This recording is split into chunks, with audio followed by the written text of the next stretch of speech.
Picture two coworkers, same company, same department, same starting salary of $55,000 5 years ago. Marcus just got promoted to senior manager. He's making $95,000 a year now. His LinkedIn profile says promoted. His parents called to celebrate. His neighbors saw the new BMW in the driveway and assumed he was crushing it. Jennifer stayed exactly where she was. Individual contributor, $68,000. No title change, no fancy email signature, no mention of it on social media. On paper, Marcus is winning by $27,000 a year. He's ahead. He's climbing. He did what you're supposed to do. But here's what their actual financial lives look like right now. Jennifer has $91,000 in her investment accounts. She maxes out her 401k every single year. She drives a car she owns outright. She takes 2 vacations a year without checking her bank balance first. She sleeps 8 hours a night. Marcus has $14,000 in his retirement account. He carries $22,000 in credit card debt. He lies awake on Sunday nights running mental calculations about whether the paycheck will clear before the mortgage auto drafts on the 3rd. Marcus got promoted. Marcus got the raise. Marcus is losing. This is the promotion trap. And right now, it has captured millions of hardworking, ambitious Americans who did everything they were told to do and ended up financially worse than when they started climbing. Today, we're going to do the math that your HR department will never put in an offer letter. By the end of this video, you will never look at a salary negotiation the same way again. If you have ever gotten a raise and thought, why does it feel like I have less money than before? This video is going to make a lot of things finally click into place. My name is Rick, and I spend way too much time analyzing the invisible financial equations that keep hardworking, ambitious people running faster but somehow moving backward. This is not a video that tells you not to work hard. This is a video about understanding the full cost of the game before you agree to play it. Because right now, most people are signing contracts without reading the fine print, and the fine print is costing them hundreds of thousands of dollars over the course of a career. If you are currently being offered a promotion, if you are chasing one, or if you took one and something feels off, you need to see this math. Hit that subscribe button. Let's get into it. Let's start with the number that tricks people first, the gross salary. When Marcus's boss slid the offer letter across the table and Marcus saw $95,000, that number went directly into his brain and locked itself in. He texted his wife from the parking lot. He calculated what car he could afford on the drive home. He started mentally pricing apartments. Here's the problem. Marcus doesn't make $95,000. The government makes part of it before it ever touches Marcus's account. Let's run the actual numbers. A single filer earning $95,000 in the United States sits firmly in the 22% federal income tax bracket, with income above $89,075 spilling into the 24% bracket.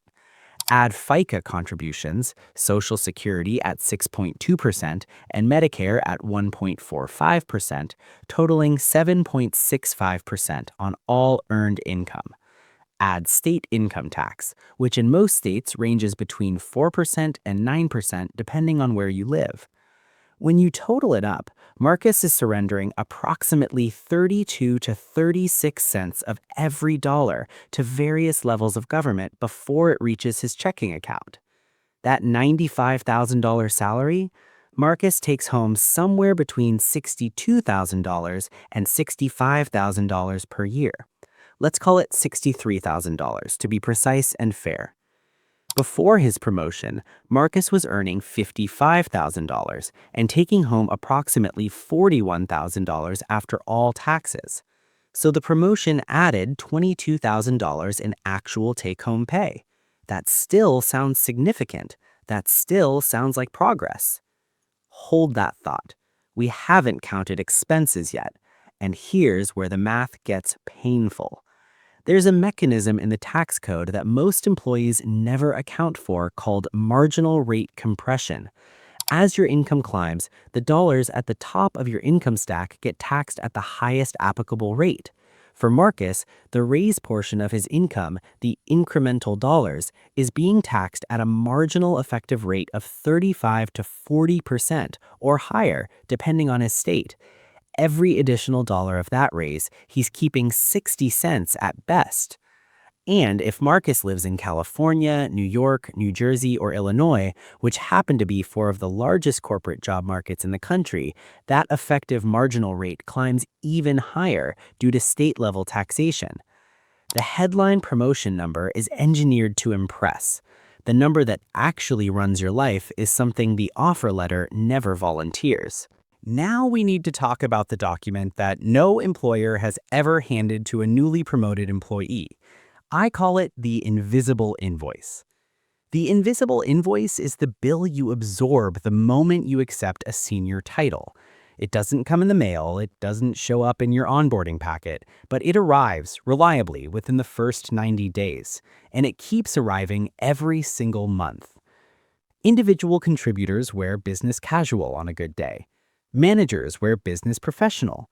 Directors wear suits. Senior leadership wears suits that cost more than a semester of college. Marcus used to spend $400 to $500 per year on work clothing. He had a few pairs of slacks, some button-downs, and one blazer for the rare occasion. Now, as a senior manager, Marcus represents his team in front of leadership. He's in the room with executives. He's the face of his department in client meetings. The social expectations around how he presents himself have fundamentally changed. Industry workplace surveys consistently show that clothing and professional appearance expenses increase by $1,000 to $2,500 per year when employees move from individual contributor to management roles. Factor in dry cleaning, replacement cycles for professional attire, and the one or two I need to look excellent at this event purchases per year, and you're looking at a real number closer to $1,500 for Marcus. That's being conservative. When Marcus was an IC, he took the subway most days. It was easy. His schedule was predictable. He left at 8:30, he was back by 6:30. Here's a pattern that behavioral economists have documented across management research. As organizational seniority increases, schedule predictability decreases dramatically. Senior managers face early breakfast meetings, late client dinners, last-minute travel, and emergency situations that blow up at 7 p.m. The flexibility of public transportation disappears. According to a 2022 workplace commuting study by CommuteMap, professionals in management roles are 63% more likely to drive to work compared to peers in individual contributor positions, largely due to schedule unpredictability and after-hours obligations. If Marcus previously spent $150 per month on transit and now drives, parks downtown, and needs a vehicle that handles 300 more miles per month, we are looking at an additional $4,800 to $6,000 per year in transportation costs. Call it $5,000. That's being conservative. Promotions don't just come with responsibilities. They come with social obligations that have very real dollar amounts attached to them. Managers take junior employees to coffee. They pick up the check for team lunches when the expense report gets complicated. They attend industry conferences that aren't fully reimbursed. They bring bottles of wine to client dinners. They buy tickets to networking events. They pay for professional certifications that their development budget doesn't fully cover. Research published by Salary.com found that professionals in management roles spend an average of $3,200 to $6,800 per year out of pocket on social and professional obligations directly tied to their role. The most common categories are team relationship building, industry visibility maintenance, and one-sided hospitality and mentorship relationships. Let's assign Marcus $4,200 for the year. Still conservative. This is the one that operates the most quietly, but may cost the most over time. When you work longer hours, and we are going to calculate exactly how many more hours Marcus is working in a moment, you have less bandwidth for everything that keeps your daily costs low. You stop meal prepping because you're not home until 8 p.m. and you have no energy. You start ordering delivery 3 times a week. You hire a cleaning service because the weekends used to be for that, and now they're for catching up on work. You pay for the faster grocery delivery because standing in a store for 45 minutes on a Tuesday feels impossible. You book the higher-priced hotel on the work trip because you can't face the budget option after a 14-hour day. Small decisions, each individually defensible, each adding up relentlessly. The research here is unambiguous. Every additional 10 hours worked per week corresponds to approximately $1,800 to $3,500 in annual convenience spending for professionals with otherwise similar lifestyles. Managers who absorb 15 to 20 extra real weekly work hours typically spend $3,000 to $5,000 more per year simply on reducing friction in their exhausted lives. Marcus is at $3,500. We're being fair to him. The Invisible Invoice total: appearance premium, $1,500. Transportation shift, $5,000. Networking tax, $4,200. Exhaustion tax, $3,500. Total, $14,200 per year. Remember, the promotion gave Marcus $22,000 in additional take-home pay after taxes. Subtract the $14,200 invisible invoice, and Marcus's net financial gain from his $40,000 raise is $7,800. $7,800 per year for taking on dramatically more responsibility, more stress, more hours, and more accountability. But wait, it gets significantly worse. Here is the calculation that changes the entire conversation: the real hourly wage. We tend to think about salaries in annual or monthly terms, which conveniently obscures what we are actually earning per unit of the one resource that is genuinely non-renewable: our time. Before his promotion, Marcus worked approximately 42 hours per week. He was a strong performer.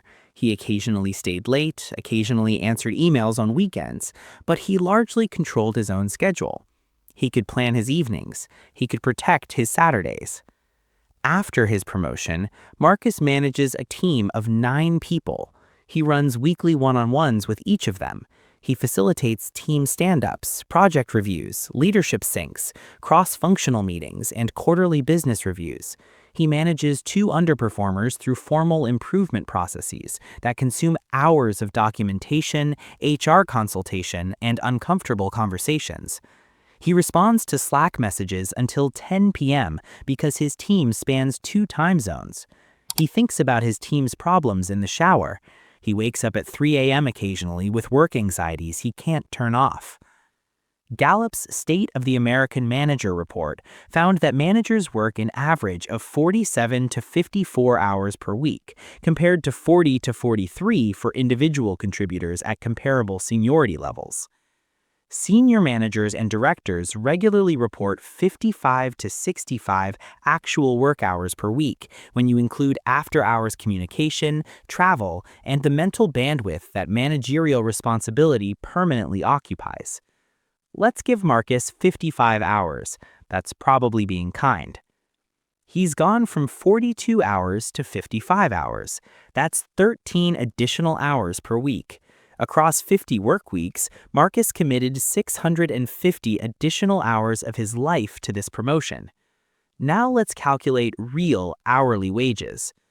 Before promotion, net real take-home $41,000. Annual hours, 2,100, 42 hours times 50 weeks. Real hourly wage, $19.52. After promotion, after tax after take-home, $63,000, minus invisible invoice, $14,200. Net real take-home, $48,800. Annual hours, 2,750, 55 hours times 50 weeks. Real hourly wage, $17.75. Marcus accepted a $40,000 raise. His real hourly wage dropped by $1.77. He's working 650 more hours per year and keeping less per hour than before the promotion happened. This is not bad luck. This is not Marcus making mistakes.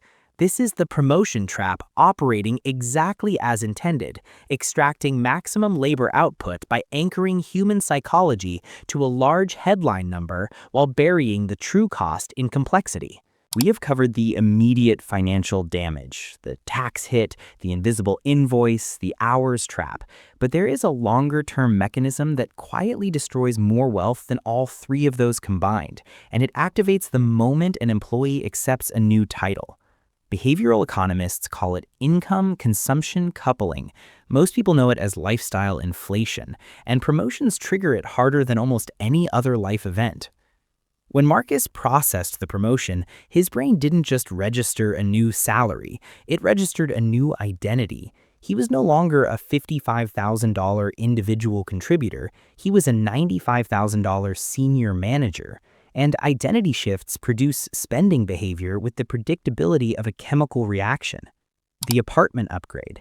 Marcus's two-bedroom was perfectly functional, but his mental model of what a $95,000 senior manager's apartment looks like did not include his current address. He found a three-bedroom in a neighborhood with better restaurants, closer to his office, and $700 per month more expensive. It felt like a reasonable upgrade. That's $8,420 per year in lease payments alone, before insurance. The car. His paid-off Honda Accord had 80,000 miles on it and zero monthly payment. But senior managers drive something that communicates their position, and Marcus had absorbed that message from years of observing the parking lot at his company. He leased a BMW 3 Series at $720 per month, a new insurance premium, and higher maintenance expectations.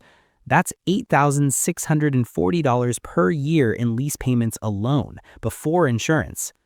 The dining and social upgrade. Marcus used to meal prep on Sundays and take lunch to work 4 days a week. Senior managers entertain. They suggest the restaurants. They don't ask about the prix before agreeing to the dinner. The food budget did not triple in one conscious decision. It tripled across hundreds of small decisions that each individually felt earned. The vacation upgrade. Marcus used to drive to the beach and stay at a rental with friends. He now books flights, hotels with pools, and activities because he has earned it, and honestly because the decompression his role now requires is genuine and expensive. Each of these decisions was psychologically understandable. Each was tied to the identity the promotion created. Together, they consumed the remaining $7,800 of Marcus's net real raise, and then ran a deficit on top of it. This is what behavioral researchers at Cornell University identified in a 2019 study on income and consumption patterns. Across virtually every income bracket, incremental income increases are consumed by incremental lifestyle expansion within 18 to 24 months. The consumption ratchet moves in one direction. Unlike income, lifestyle cannot be voluntarily reduced without significant psychological friction. Marcus can get another raise. He cannot easily unwind the BMW lease, the apartment, or the social expectations of the peer group he now occupies. The trap closes. Now let's look 36 months forward, because this is the moment nobody warns you about, the moment where the full architecture of the trap becomes visible. Marcus cannot quit his job.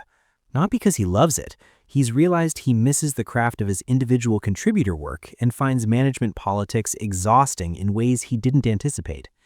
Not because he's building towards something, his savings rate is effectively zero, but because his entire financial infrastructure was engineered around his current income, and that infrastructure cannot function on less. His mortgage payment requires his and his wife's combined income at current levels. The BMW lease cannot be broken without a $6,000 penalty fee. Their daughter is enrolled in a private school that costs $16,000 per year. They have a cleaner, a lawn service, and 2 premium streaming packages that feel trivial, but together form the baseline of a life that costs every dollar Marcus earns to sustain. Marcus is trapped, and here is the darkest part. Research on managerial job satisfaction from the Society for Human Resource Management consistently shows that satisfaction scores decline significantly for most employees in the 18 to 30 months following a promotion into management. The work changes fundamentally. The craft disappears. What remains is administration, politics, and accountability for other people's outputs. Marcus is golden handcuffed to a job he no longer enjoys, building no wealth, working more hours than ever, and unable to leave.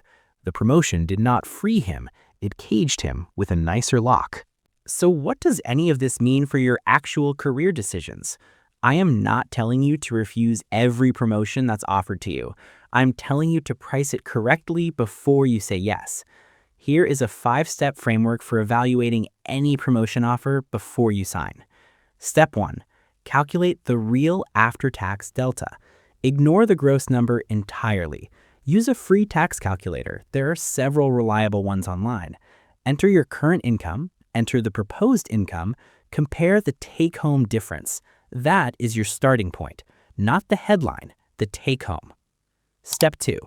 Build your invisible invoice. Before you respond to the offer, write down every new expense category the role will create.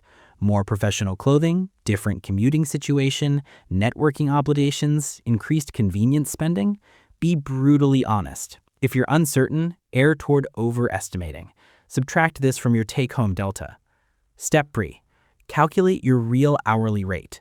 Estimate the real weekly hours the new role demands, including after-hours communication, commute time, and the mental load that doesn't clock out. Divide your net real gain by the additional hours you're committing per year. If the resulting number is positive but small, ask yourself if that per-hour rate reflects what you believe your time is worth. Step 4. Negotiate the structure, not just the number. This is the most underused tool in compensation negotiation. Remote workdays directly reduce commute costs and convenience spending. A defined communication hour policy protects your real hourly rate. A professional development budget that actually covers networking and certification expenses eliminates part of the invisible invoice. These structural elements of a role often deliver more real financial value than an additional $5,000 in gross salary. Step 5. Pre-commit the raise before it arrives. This is exactly what Jennifer did. Every time her salary increased, she immediately increased her 401k contribution by the equivalent amount. Her lifestyle ran on approximately $50,000 per year, regardless of what her paycheck said. The incremental income built an investment account, not a lifestyle. After 5 years, her index funds began generating meaningful returns. She is approaching a position where her investments will generate enough passive income to replace a significant portion of her salary. Jennifer didn't sacrifice pleasure, she sequenced it. She is building toward a life upgrade funded by asset returns, not by employer goodwill and the next offer letter. The difference between Marcus's trajectory and Jennifer's trajectory 20 years from now is not income, it is sequencing. One final note on what promotions are genuinely worth taking. Equity compensation, stock options, RSUs, meaningful profit sharing changes the math in ways that salary alone cannot.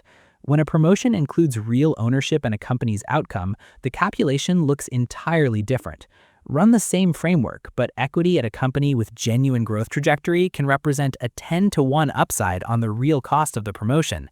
That's a trade worth analyzing carefully. The trap is not ambition. The trap is accepting a headline number without ever reading the invoice that comes attached to it. Marcus and Jennifer started in the same chair, in the same office, making the same salary 5 years ago. Marcus chose the path that looked like winning. Jennifer chose the path that actually built it. 5 years later, Marcus earns $27,000 more per year and has $77,000 less in net worth. He works more hours, sleeps less, enjoys his work less, and cannot leave the job even if he wants to. This is not unusual. This is not Marcus being bad with money.